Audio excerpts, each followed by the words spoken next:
Welcome to Flighty Thoughts, meaningful conversations over a flight of beer. I'm one of your hosts, Bevil, and I'm not joined by David today, unfortunately, because we're at a beautiful place. We're at Bubba Brews, as you see out here on beautiful Lake Hamilton in Hotsprings, Arkansas. We got some chicken wings. I got some crawfish tails, and I think you're like number 8, 9, or 10 of new or friends that I know that are named Matt. There's just so many of y'all. Y'all just keep piling it's up. It's a good name, yeah. Yeah. Yeah. That's why I go by my last name, Bevil, because there are a lot of Jonathans in this world. So, we are drinking every one of their winter brews, and we're trying the Skull Crusher IPA. So, Bubba Brews in Lake Hamilton, check them out if you want. I've been excited to talk to you for a while. I know I joked with you once. I saw you at a high school football game, and I jokingly said I've been fanboying a little bit. You know, yeah, I remember you're that. probably like, who is this guy? It's kind of creepy. But you are Matt Knight, and you have owned for has that been a year or two? KnightFire BBQ. No, I've been. This is year 5. Actually. Year 5. Yeah. This is year 5. We've had the food truck for 4 years. Year 5. It's flown by. Yeah, that's amazing. And I've been thinking about what has drawn you to making barbecue. I mean, did you have family members that did it, or did you just always like cooking? Actually,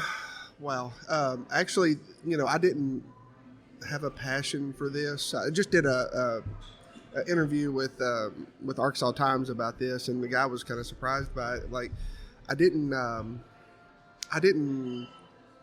have a passion for this at all. It really was. I wanted to learn how to do barbecue, and this started probably around 12, 13 years ago.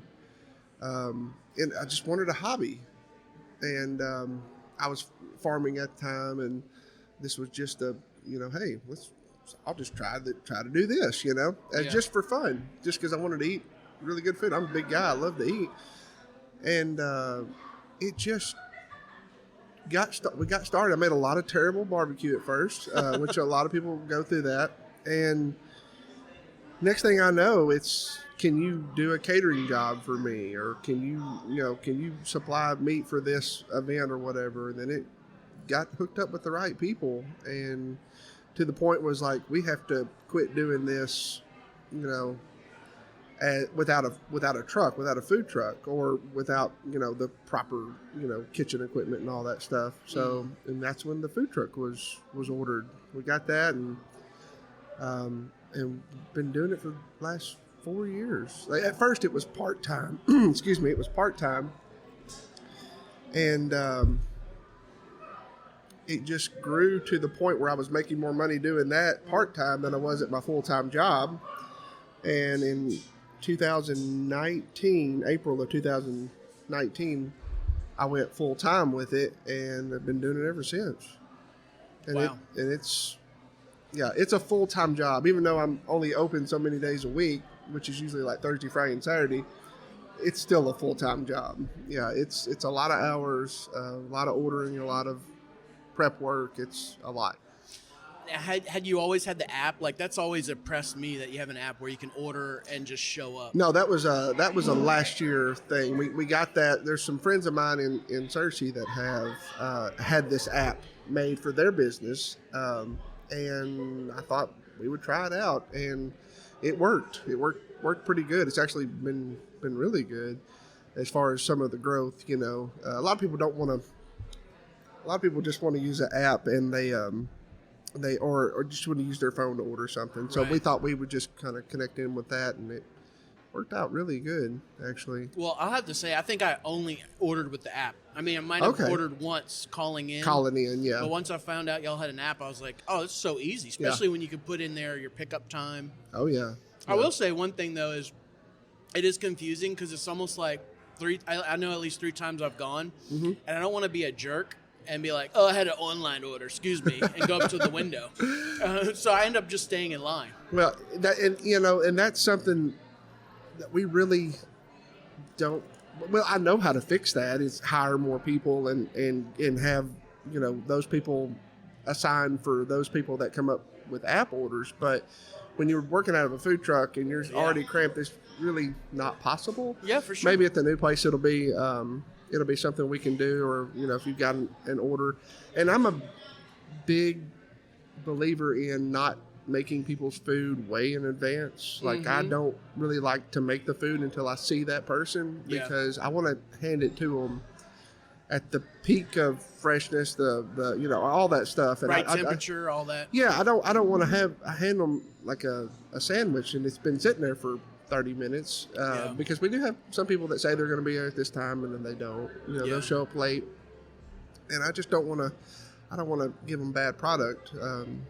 You're paying quite a bit of money for meat, for barbecue. You want to get the best you can, and which is tough sometimes. But especially with prices going up now, it's crazy. We don't need to talk about that. Let me talk about your product actually, because I have thought about this recently. I told a friend, I said, why would I drive to Memphis for barbecue? As good as the barbecue places are out there, when I could go to Searcy. I mean, I love your barbecue. I think I have tried multiple sandwiches that you make. I've had the ribs before. Ribs are great. I'll tell you the thing that most surprised me is the jalapeno cheddar sausage. Usually when you get cheddar sausage, it melts out or something. I don't know what you call that, but yours tastes, it has an equal amount of spice and cheddar. It's just perfect. Yeah, it's really good sausage. A lot of people like it. It's a big seller, and just about all of it's done really good. But the sausage, we're going to even have more at the new place. We're going to have different kinds and all that. So we're fixing. Yeah, I'm fixing to just not get any sleep the rest of the year when we get open. That's pretty much what it's going to boil down to. How many days are you going to keep a same schedule? Yeah, I'm going to start off with the same schedule, Thursday, Friday, and Saturday. And if the demand is there for more, then I will, expand into Wednesday, and maybe even expand the hours on the days, Thursday, Friday, and Saturday. Just trying to. It's with barbecue, it's not like a normal restaurant where you can, all your food is sitting there and you just have to cook it to order. This is all cooked in advance, and you're just hoping people show up.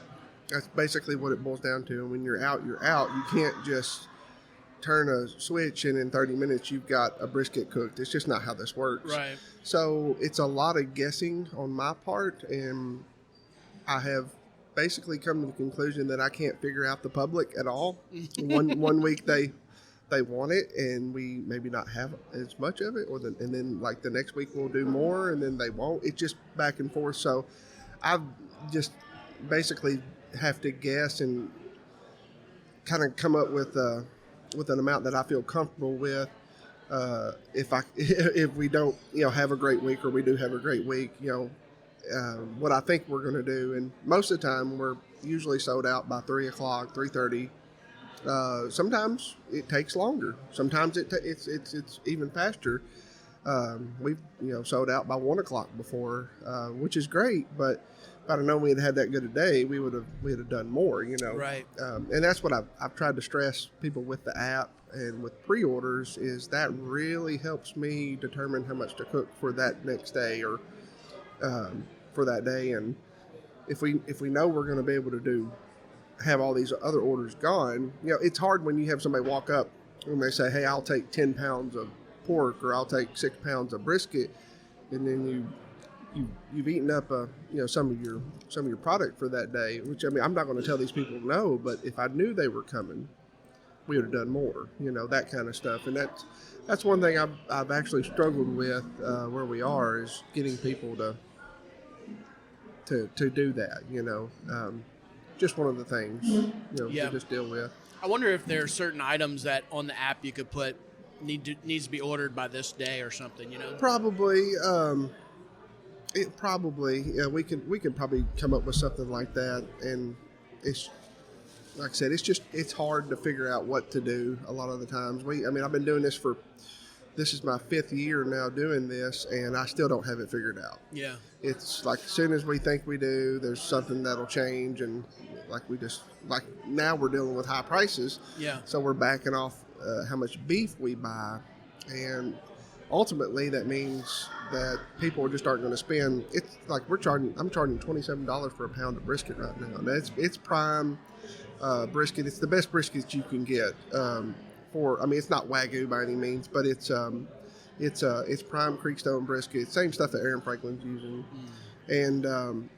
it's expensive, like very expensive. So by the time we get done cooking it and serving it, we've done lost 50% of that brisket. So that's why we have to charge what we have to charge. But if prices were obviously cheaper, we get those people now that'll buy a pound of brisket, and that's all they'll want though. Yeah. Like we used to get it where people would buy more, more pounds. They'd buy 2 or 3 pounds when it was $21, $22 a pound. They didn't mind buying another pound of it, but now with high prices, that's what we're dealing with. Yeah, they're feeling that sting just as you are beforehand. Yeah, it's yeah. Well, I was driving down here thinking about, it's always funny, any profession, you ask somebody, what's your typical day look like? And I know that you usually are posting pictures of, it's a beautiful morning at like 4 a.m. Yeah. So what does it look like behind the scenes in terms of prepping? Oh gosh, there's a lot of steps. Most of the time you're doing this with no sleep. So that you learn to drink coffee. you learn to, sometimes I live off of energy drinks and coffee too much, but there's a lot of steps. Most of the time it's pretty much every day the same stuff. By this time you have to have this done and all that. So there's a lot of steps, and it's chaos up to the point where we're open. And then, I have a crew that, that works for me, and they come in and they help me, do all the stuff. So I get a little bit of a break, but it's always still the next day. But you're still in the truck. I've been there before, and you'd be like, hey, appreciate you. Oh yeah. I'm still there. Yeah. I can't leave. Right. I say I can't leave. I have been able to run uptown and do some things and come back, but, it never ends, because most of the time I had been up since 2 that morning, and I'll go all day long into that afternoon, and then I still have to go get stuff from Walmart for the next day. So there's a lot of times I don't get back home until about 8 that night, and then get something to eat, get cleaned up, and then most of the time it's 9:30, and then I'm back in bed, and then I have to get right back up at 2. You do that for several days, and by Saturday you feel like like you're dead, and like you're a zombie basically. Yeah. So, well, but it's good though. I will say I'm always amazed to see you posting you're driving up to Heber Springs or somewhere else, or do you hike as well? Oh my gosh, yeah. Yeah, hiking. I've been known as the barbecue guy and the guy to ask about hiking. Hiking. Well, I am a hiking virgin, so I've got questions. Okay.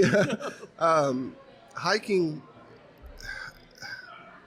and I don't mean the way this sounds is, sounds kind of weird, but hiking really did contribute to like changing me, like saving my life in a lot of ways. A couple years, been some good times, been some really, really bad times. And I feel like hiking really, really, really helped me. I know it's probably weird to say this, but I really did find myself out on these trails. And, so I just go all the time. It's good for my mental health. When you've had a crazy busy week and you lost a lot of sleep and you're physically exhausted, you really don't want to do anything but sleep. But I feel like I have to be up moving, because if I sit down, I'm there. So I'll get up and I'll go hiking like on a Sunday or Monday or whatever, especially on a Monday, because there's hardly anybody on the trails on Mondays, which is good because I go out there and I just get my mental health right. I'm a big believer in you got to put yourself first. Get your mind right. It helps me get through the week. It's a big deal. So I go all the time. If I can get away, that's where I'll be. Yeah. Yeah. Well, Matt number 8, 9, or 10. You remind me a lot of Matt number 2 or 3. So I'm kind of sad David's not here. So I have 3 friends that have helped me get into hiking, and my other friend named Matt is helping me getting into hiking and camping. Next week we're going up to, it's north of Mountain View. I forget the name of it. Okay. Anyway, it's about 21-mile hike or so. We're going to do it in like overnight. Hike some one day, hike some the next. And it's funny, I went over to his house yesterday. He's like, do you have this? Do you have this? Do you have that? I'm like, oh, man, I already feel broke from purchasing so many things. And he has multiples of things that he uses. So David, our co-host, Matt, and then my other friend Jacob, who we've had on as a guest before, they've teased me because it's almost been like throwing myself into the deep end. So the first time I went camping, I'd bought one of those A-frame tents. I don't know why. I just like the style of it. It's not as easy getting in and out. That's what you see on TV. That's what you're supposed to buy. Although, if you're getting of a certain age, it's not as easy getting in and out. But I still like it. So anyway, we were coming down to Hotsprings to go camping, and David texted me the night before. He said, you sure still want to do this? It's going to be around freezing. I'm like, let's do it. Might as well, I'm going to learn some things the hard way. I just know that's going to be part of it. So it was cold. I melted some shoes I had from putting them on the fire ring. Awesome, yeah. And it snowed before we went to bed. But it was a blast. Like we actually recorded an episode out there, drank some beers, went hiking the next morning. It was a blast. So, yeah, I could see how it restores your soul, and after a crazy busy week, you get out there and you're able to just breathe and to experience so much more. A lot of the biggest decisions I've made in the last 2 years were made out there, out on the trails. There's a lot of places that I never even knew existed in Arkansas, and I found them. Like there's an app that you can download. It's called All Trails. I know most people that go hiking know about it. It's a wonderful app for hikers that want to get out and just experience the outdoors. It's therapeutic in a big way to me. And a lot of people don't get that, and there's some people that do. Usually the people that have gone through some life-changing experiences understand what I mean by that. It's been wonderful. I've hit a lot of trails in Arkansas. I mean, last year and then in 2020, I probably logged in probably 6,000-7,000 miles of trails. Wow. Yeah, a lot of trails, a lot of 8, 9, 10 mile out and back trails. And some of them I did repeatedly because they're just so beautiful, and a lot of them people don't even know that they're, and you just go out there, and especially you bring yourself something to drink, something to eat, and it's even better if you've got a little bit of cell signal. You can you can do some live streaming out there and stuff like that, and it's just wonderful. For me, it's something I feel like I'm going to do forever, and it's cheap. You're paying for fuel, right? To me, it's a whole lot better than going shopping or going do anything like that. It's really good. Yeah. Really, really good. That's awesome. We were talking before we started recording about how you and I are both deaf, but probably for different reasons. Mine's because of music. Yours is from farming when you were younger. Yeah. What music do you like? I've been thinking about that. I absolutely love the not mainstream country music. I think they call it like indie country or something like that. That's what I jam out to. I've got a dozen artists that I listen to now, and a lot of them will speak. They're not your pop country that you hear on the radio that I can't listen to at all. Most of the time it's that, or I'll listen to podcasts. I listen to a lot of Joe Rogan, a lot of Jordan Peterson. Sean Wallen is another one I listen to. Just stuff like people just talking live. Right, People that talk about their business, where they are with their businesses and stuff like that. Yeah. I actually was listening to Jordan Peterson's most recent one on the way down here. Yeah. Joe Rogan, who did he have on recently? Akash or whatever. He's pretty interesting. The comedian that rolls with Andrew Schultz. Yeah. I haven't listened to that one, but I did see that it was on there. Yeah. Yeah, I'm a big Jordan Peterson fan. I think the man is just brilliant, and he's very emotional about what he speaks about, and you could see it in his face when he's getting very emotional about something. You can tell he cares, about what he believes in, and there's not a lot of that going on. It seems like anymore.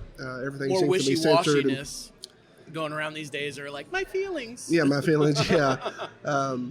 Yeah, for sure. It's that stuff has been really, really good too. I've been following this trucker convoy in Canada, and it's interesting because the people I follow, some are Jordan Peterson, Viva Fry, some other folks.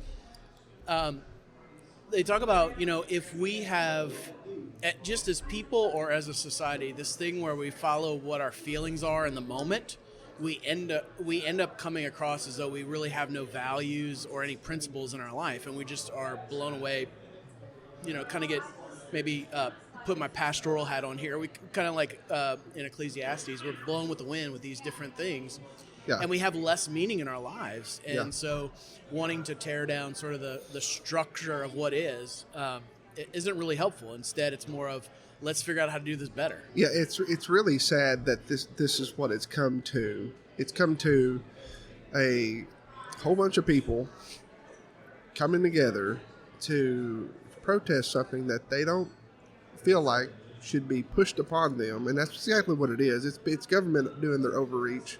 There's a lot of that going on nowadays, but it's sad that this is what it's come to, that the people are coming together and saying, we've had enough. It's great. Don't get me wrong. I'm glad for it. But to me, it's like it should never have gotten to this point up there. And the government's they're sticking to their guns on some of this stuff, and it's going to get pretty ugly up here. It's already starting to get ugly. The thing that made me mad and realize if I lived in Canada, I would not like Trudeau's track record is when you ask someone a question, you expect them to answer it as though they listen to your question and actually want to answer it.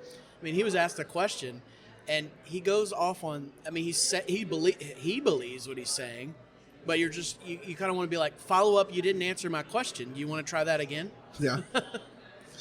Yeah, it's. I'm a big believer that that people that government obviously should not be overreaching like they are, but I do not believe that is the way to get.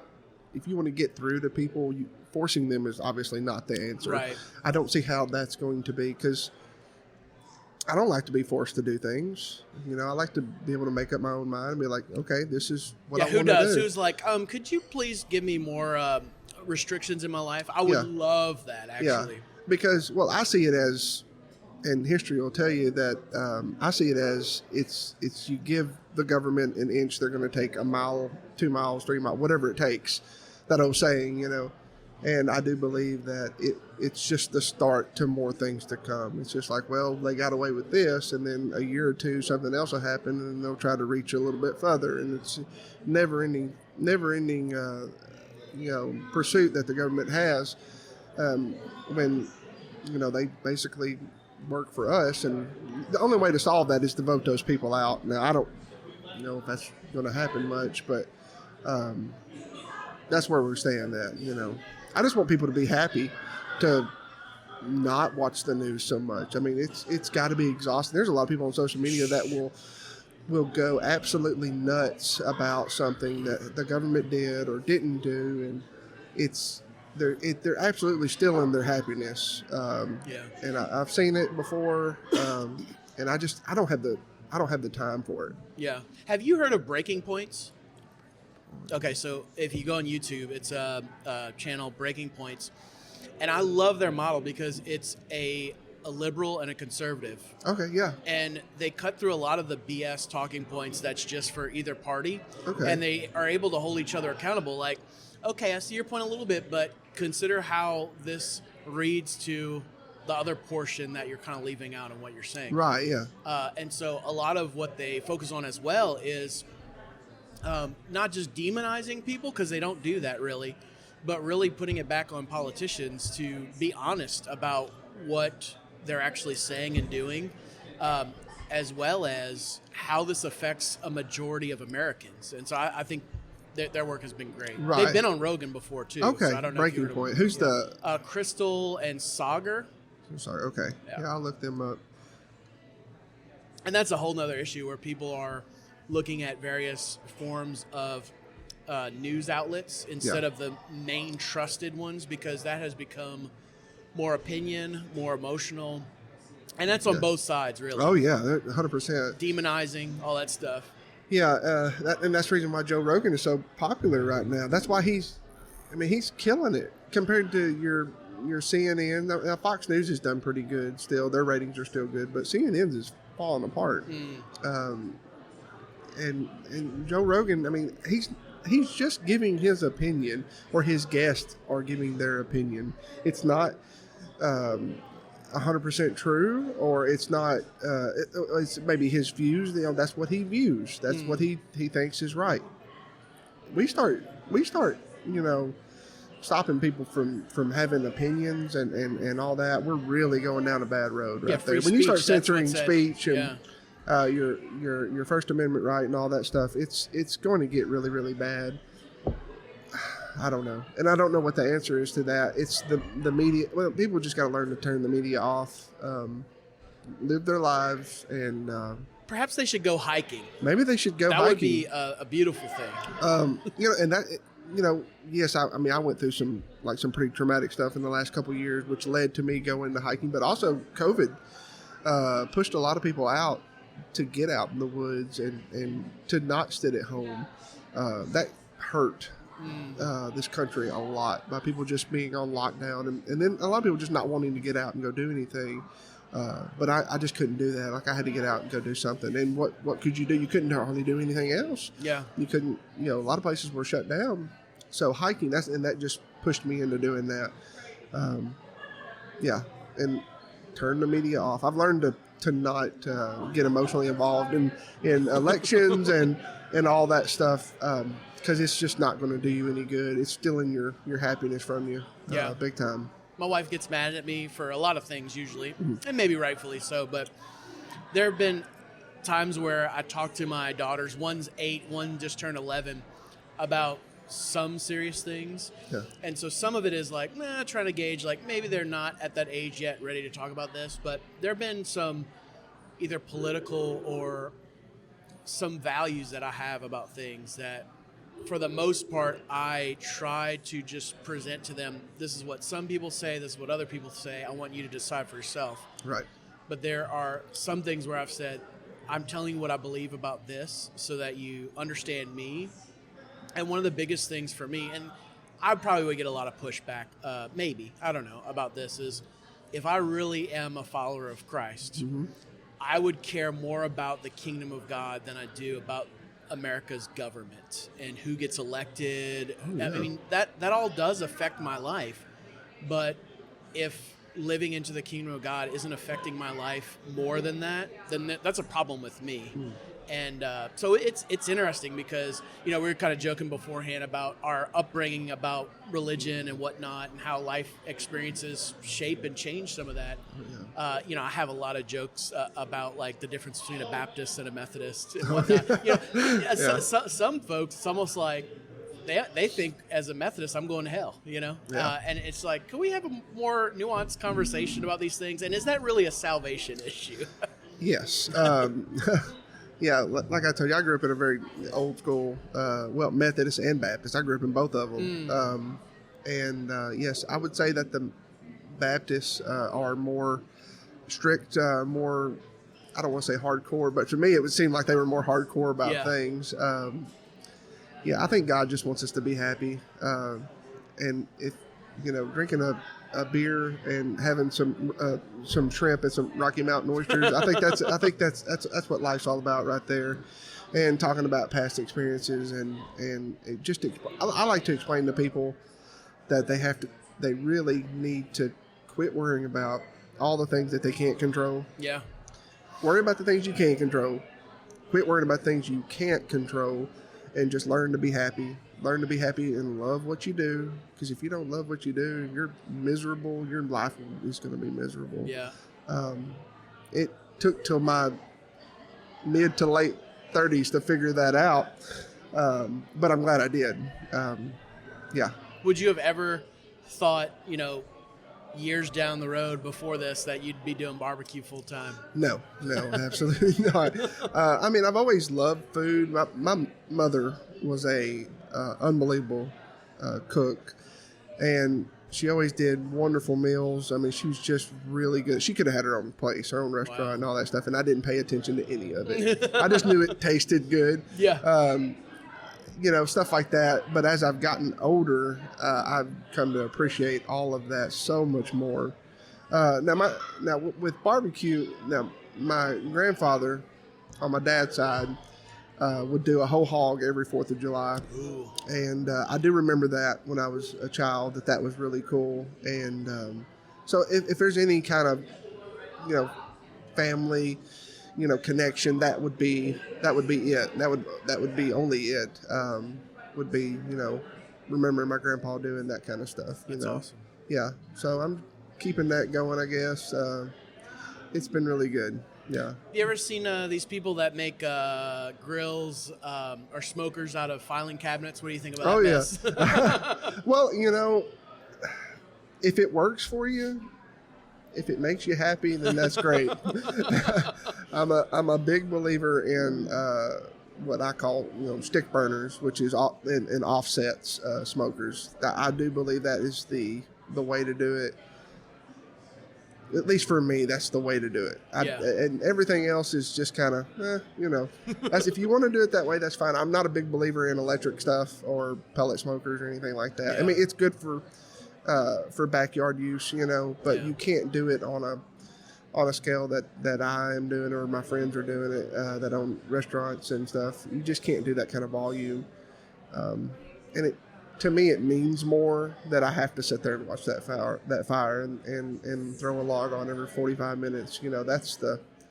That's to me, it means more.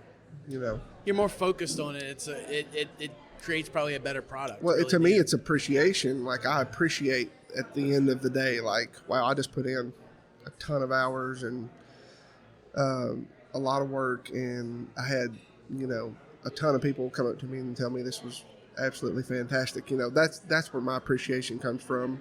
That keeps me going, I guess you could say. Yeah. Because there's been a lot of times I've wanted to quit. I think everybody that has a business probably goes through that, like, this isn't going to work. I'm killing myself. I'm not making any money. And it's costing me a fortune. I've had lots of days that I wanted to say, nope, I'm just going to go back to working for somebody else. And those days, I'm glad I got through it and realized that I didn't want to do that. I don't want to go back to work for anybody else ever again. Well, opening the brick and mortar shop is probably more of a risk in some ways. What brought you to that? Well, yes, it is it's risky. Everything's risky in life. But opening up a building, to me, is going to actually expand our menu, things I've been wanting to do. And I mean, I've been in a food truck for 4 years. I make a joke about it. Like, I've been rubbing butts with people for 4 years. And I'm just sick and tired of that. So I decided that I wanted to get out of the food truck. We just didn't have the room. Like, we outgrew that food truck 1.5 years, 2 years ago. But that's what I had. So I had to just keep going at it. But moving into a building is going to, especially where the location is there in Searcy on Main Street, it's really going to help us grow. We'll get so many more eyeballs on that place than we did at the food truck, just because of where the location was and all that. And ultimately, I do believe the food is actually going to get better. Well, y'all's location is great. Yeah, a lot of people's worried about the parking there, but we've got tons of parking. We've got a church right next door that's already come over and said, you park all you want over here. They've got tons over there. And we also got a few more buildings right there close by, and there's a park right across the street. So we're going to have lots of parking. So we'll be fine on that part. And the building, it's small. It's a lot bigger than the food truck, but it's still a small building. But the inside turned out really, really nice on that part. I'm excited. Yeah. Do you have any other big hopes or dreams? What's your 5 to 10 year plan? No, I'm just joking. My 5, I do have one. Oh, okay. Yeah, I do have a, well, probably a 5-year plan. I mean, where I'm at moving into now is not going to be the end product. Like, I do want to get into a bigger building one of these days to have a lot of inside seating and a lot of outside seating and stuff like that. And yeah, my end goal is to serve beer 100%. Which, I mean, Searcy has had some pushback on that over the years, but now there's places that are selling alcohol, beer, and I mean, I'm not a hard liquor type person, but I love beer and I love craft beer, and that is something I desperately want to bring to Searcy. Searcy needs a brewery, actually. Yeah. What it needs. I'm probably going to get some pushback on that, but So I was talking to somebody recently that works at Brick and Forge in Conway. Okay, yeah. And I am super shocked that there still is not a brewery in Conway. You're right, yeah. Gosh, for as expanding as they are, the amount of pull they would have in terms of different types of people that would be interested in that. I mean, you've got college there. You've got several people that are young, entrepreneurs. Yeah. So many people.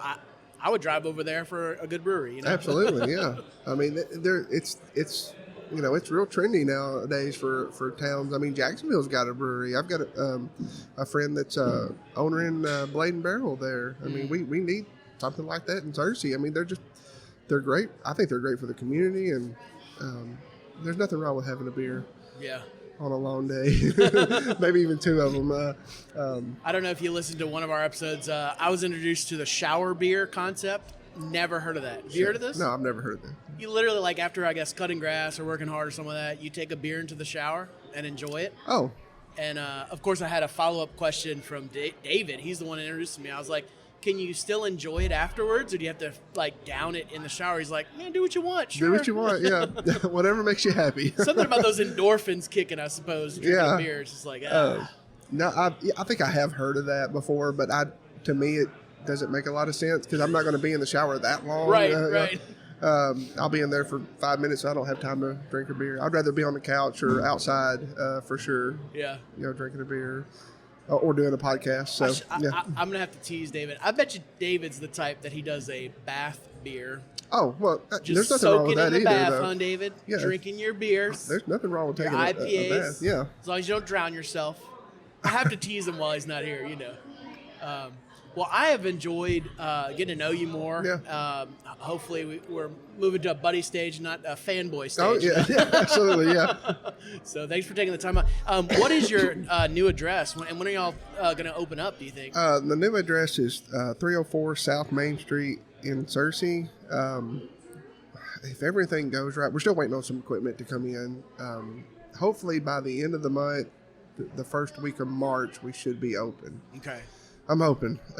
Yeah, like I said, I got to get some money coming in instead of going out. That's been the way it is for the last 2 months. But yeah, hopefully by then we're rocking and rolling. It's probably not going to be 100% complete. Yeah. But I mean, like I said, we got to get some stuff coming, and I'm just ready to get busy. You know? I've got my phone rings every day.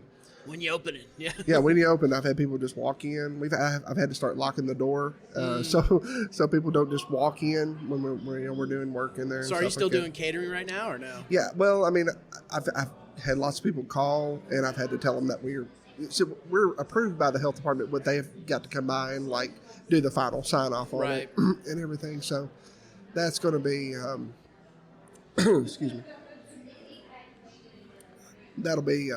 Whatever. I mean, I've had to turn some catering jobs down because we're not approved fully by the health department yet, so I don't want to risk it. Right? Yeah, I don't blame you. I mean, it would be probably fine, but without their approval, I don't want to. Right. Yeah. For sure. But yeah, but I mean, it's basically done on the inside except for one part, and we're supposed to get started on that next week. And once we get that done, I mean, we just got to get a few pieces of paper signed, and we'll be ready to rock and roll. Awesome. Well, I'm super excited for y'all. I hope it goes well. I definitely will be a return customer multiple times. Yeah. Actually, I was thinking my wife would kill me if I ate your barbecue as much as I wanted to. It'd be a problem, probably.